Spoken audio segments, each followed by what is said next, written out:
Assalamualaikum warahmatullahi wabarakatuh. Hai anak-anak, semoga kita selalu dalam keadaan sehat walafiat. Pada pertemuan kali ini kita masih membahas mengenai cerita fantasi.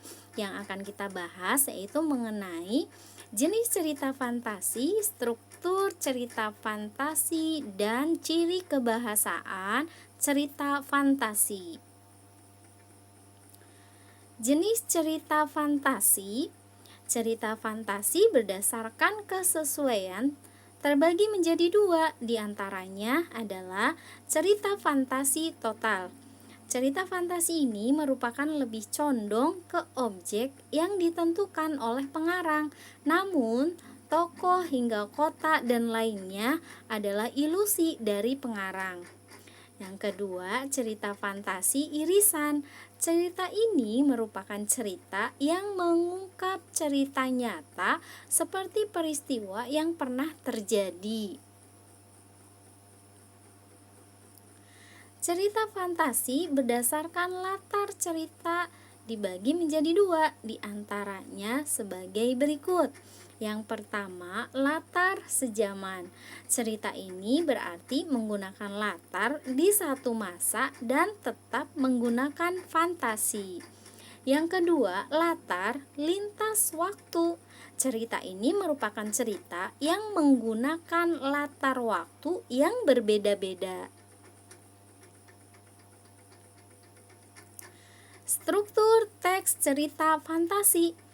Struktur cerita ini sama dengan teks narasi karena terdiri dari konflik, orientasi, ending, dan resolusi yang dijelaskan seperti berikut.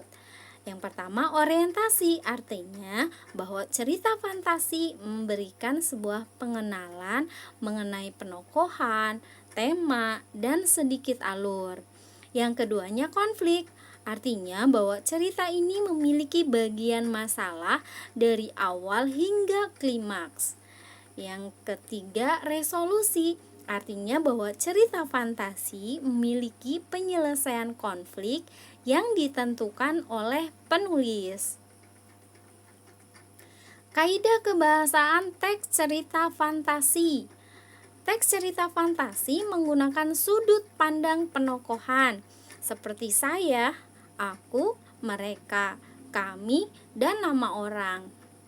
Yang kedua, teks cerita fantasi menggunakan kata sifat dan hasil pengamatan panca indera untuk mendeskripsikan atau menggambarkan tokoh, latar, dan konflik yang ada. Penulis cerita fantasi dapat menghadirkan pilihan kata atau diksi sebagaimana ditemukan pada kaidah kebahasaan teks paragraf deskripsi. Yang ketiga, teks cerita fantasi menggunakan kata, metafora, kiasan, dan personifikasi perumpamaan. Yang keempat, teks cerita fantasi menggunakan kata penghubung, konjungsi, penanda untuk urutan waktu seperti pada teks narasi. Yang kelima, teks cerita fantasi menggunakan ungkapan atau kalimat langsung untuk menambah cita rasa dalam isi cerita.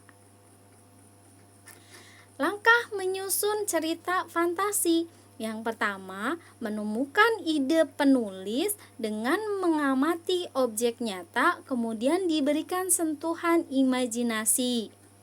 Yang kedua, menggali ide cerita fantasi dengan membaca. Yang ketiga, membuat rangkaian peristiwa. Dan yang keempat, mengembangkan ide cerita fantasi. Demikian pembahasan kali ini. Wassalamualaikum warahmatullahi wabarakatuh.